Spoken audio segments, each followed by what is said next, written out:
پرویز رشید صاحب، سینیٹر پرویز رشید صاحب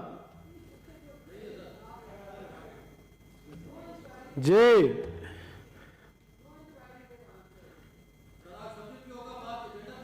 ایجنڈا پہ جی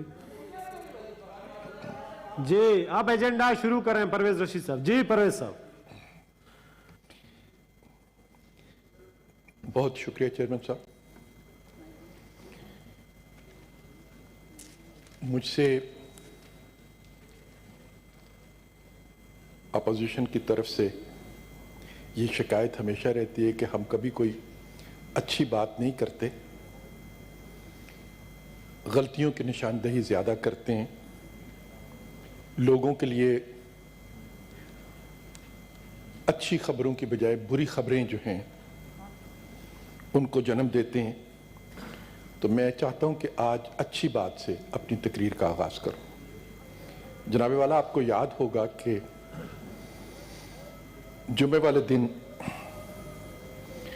میری بہن محترمہ سینیٹر شہری رحمان صاحبہ جب خطاب فرما رہی تھیں تو ایک وزیر صاحب ان کے سامنے سے جھومتے جھامتے گزر کے چلے گئے تھے. اس سے کچھ دن پہلے بھی میری بہن خطاب فرما رہی تھیں تو علی زیدی صاحب نام کے ایک وزیر ہیں، وہ بھی اسی طرح اس دروازے سے داخل ہوئے اور جھومتے جھامتے ان کے سامنے سے گزر چلے گئے. آج یہ تقریر فرما رہی تھیں تو میرا دل جو تھا اس میں یہی خوف موجود تھا کہ کون سا وزیر آج جھومتا جھامتا ان کے سامنے سے گزرے گا. آج کی اچھی خبر یہ ہے کہ کوئی وزیر، آج کی اچھی خبر محسن بھائی یہ ہے ان کے سامنے سے نہیں گزرا، اپنی خیر منائے، ایسا نہ ہو جائے آ جائے کوئی.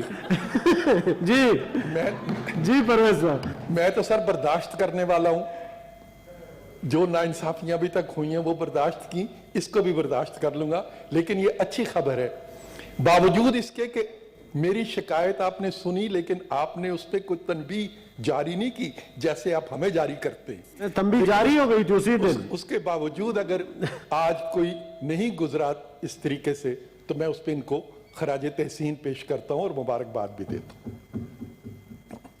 آج کا موضوع جو ہے جی گلگت بلتستان کے الیکشن ہیں، اور چونکہ آپ سے مطالبہ نیچے سے آیا، بلکہ ڈکٹیشن آئی نیچے سے کہ ایجنڈے پہ گفتگو ہونی چاہیے، تو میں اس کا، میرے لیے ڈکٹیشن ہے جناب، آپ کا حکم ہے، تو اس حکم کی تعمیل میں چاہوں گا کہ میں ان دو موضوعات پہ ہی گفتگو کو کروں. گلگت بلتستان کے انتخابات ایک عجیب و غریب انتخابات تھے جی.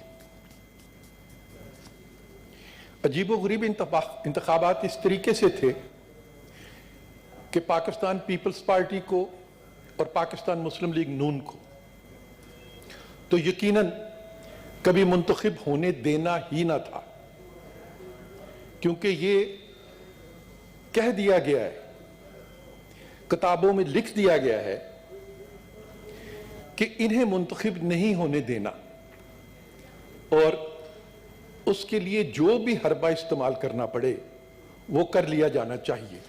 خواہ پاکستان کے اربوں روپے جو ہیں وہ جعلی اور فراڈ کمپنیوں کو دینے پڑیں بدنام کرنے کے لیے ان جماعتوں کو، ان جماعتوں کے رہنماؤں کو، وہ بھی خرچ کر دینے ہیں، لیکن انتخاب میں ان کو منتخب نہیں ہونے دینا. اب تیسری جماعت وہاں رہ جاتی تھی تحریک انصاف. پاکستان کے عوام کی کیا چوائس ہو سکتی ہے سیاسی جماعتوں میں سے کہ وہ تین بڑی سیاسی جماعتیں جو ہیں، جمعیت علماء اسلام بھی ہے، جماعت اسلامی بھی ہے، 4-5 بڑی جماعتیں ہیں، عوامی نیشنل پارٹی بھی ہے، چھٹی جماعت بھی ہے، ان 6 جماعتوں میں سے کسی ایک جماعت کو اپنا ووٹ دیں. اور پاکستان بھر میں لوگ یہی کرتے ہیں. پورے پاکستان کے انتخابات کا پیٹرن ہمیشہ یہ رہا ہے کہ سیاسی جماعتیں جب انتخاب میں حصہ لیتی ہیں تو بڑی تعداد میں ان کے امیدوار منتخب ہوتے ہیں، خواہ ان کا تعلق کسی بھی سیاسی جماعت سے ہو. آزاد امیدوار جو ہیں وہ آٹے میں نمک کے برابر بھی نہیں ہوتے، نہ ہونے کے برابر ہوتے ہیں، بلکہ کم و بیش یہی کہا جا سکتا ہے کہ اتنے بھی نہیں ہوتے کہ ان کا کبھی ذکر کیا جا سکے. لیکن جناب والا گلگت بلتستان کے نتائج جو تھے وہ پاکستان کے ان نتائج کو نفی کرتے ہیں.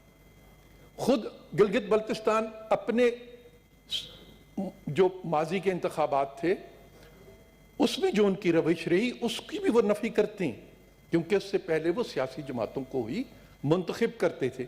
اس دفعہ انہوں نے آزاد امیدواروں کو منتخب کیا۔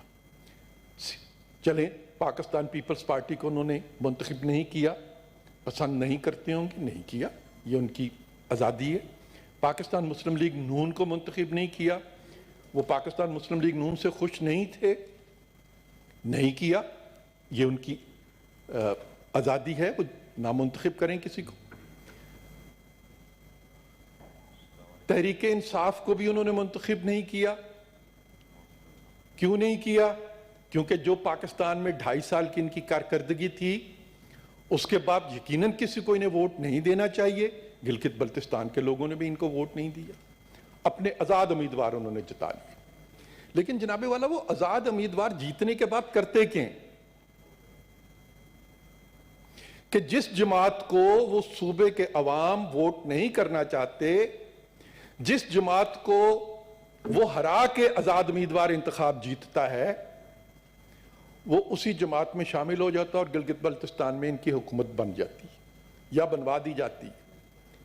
پھر جناب والا جب یہ کہا جاتا ہے کہ یہ حکومتیں سلیکٹڈ حکومتیں ہیں تو کسی کو اس کا برا نہیں ماننا چاہیے، کیونکہ اگر عوام کے ووٹ سے یہ منتخب ہو کے آتے تو کوئی ان کو سلیکٹڈ نہیں کہا تھا۔ لیکن جب آزاد امیدواروں کو جتا کے اور پھر ان کی جھولی میں ڈال دیا جاتا ہے تو وہ انتخاب جو ہیں اور اس انتخاب کے نتائج جو ہیں وہ مشکوک ہو جاتے ہیں جناب والا۔ لیکن ہمیں تو عادت ہے پاکستان کے عوام کو کہ 1970-71 کے بعد ہر انتخاب کے ساتھ کوئی نہ کوئی ایسا کھیل ضرور کھیلا جاتا رہا ہے، اور اب وہ اتنا نمایاں ہو چکا ہے، اتنا واضح ہو چکا ہے کہ اس کے بارے میں ذکر جو ہے وہ گلی گلی میں ہوتا ہے، کوچے کوچے میں ہوتا ہے۔ وہ تو ہم اپنی شکایت کل الیکشن کمیشن کے باہر بھی چل کر بیان کر لیں گے۔ اب آتے ہیں دوسرے موضوع کی طرف جو ہے قرضے لینے کا۔ جناب والا، قرضوں کے بارے میں آپ کو یاد ہوگا کہ آج سے تقریباً 1.5 سال پہلے جون کے مہینے میں وزیر اعظم صاحب نے ایک قرضہ کمیشن تشکیل دیا تھا۔ اس قرضہ کمیشن کا کام یہ تھا کہ وہ قرضہ کمیشن ماضی کی حکومتیں جو ہیں ان کے جو لیے ہوئے قرضے ہیں ان کے بارے میں عوام کو آگاہ کرے گا کہ وہ قرضہ کہاں پہ خرچ کیا گیا، اور اس کمیشن کو وقت دیا گیا تھا 6 مہینے کا۔ جون میں کمیشن بنا، 6 مہینے کا وقت دیا گیا۔ اس کا مطلب ہے کہ دسمبر تک اس کمیشن کو اپنی ایک رپورٹ جاری کرنی تھی۔ جناب والا، اب تقریباً اس بات کو 1.5 سال گزر چکا ہے، اس کمیشن کی رپورٹ نہیں آئی، چونکہ ماضی میں جن حکومتوں کے قرضے کی چھان بین ہونی ہے ان جماعتوں کے ساتھ میرا تعلق ہے، میں اس میں سے ایک جماعت کا کارکن ہوں، دوسری جماعت کے کارکن بھی یہاں پر بیٹھے ہیں۔ ہم نے کبھی ایک دفعہ بھی نہیں کہا تھا کہ یہ قرضہ کمیشن نہ بنائیے، ہم نے کبھی ایک دفعہ بھی نہیں کہا کہ اس قرضہ کمیشن کی رپورٹ کو روکا جائے۔ ہم بے تابی سے اس قرضہ کمیشن کی رپورٹ کے انتظار میں ہیں۔ ہم چاہتے ہیں کہ اس قرضہ کمیشن کی رپورٹ جو ہے وہ پاکستان کے عوام کے سامنے پیش کی جائے کہ کتنے قرض لیے گئے اور وہ قرض کہاں کہاں پر استعمال ہوئے، تاکہ جو جھوٹ کے الزامات لگائے جاتے ہیں، جو پاکستان کے عوام کو گمراہ کیا جاتا ہے یہ بتا کے کہ تمہارے نام پر لیے ہوئے قرضے سیاستدانوں کی جیبوں میں چلے جاتے ہیں، اس جھوٹ کو بے نقاب کیا جا سکے۔ اور اس کے ساتھ ساتھ اب ایک مطالبہ میں اس میں اضافہ کر دیتا ہوں کہ جو قرضہ کمیشن تشکیل دیا گیا ہے، جو ابھی تک مفلوج یا معذور ہے، کام کرنے کے قابل نہیں ہے، جناب والا اس کو دوبارہ اہل بنائیں کہ وہ اپنا کام کرے، اور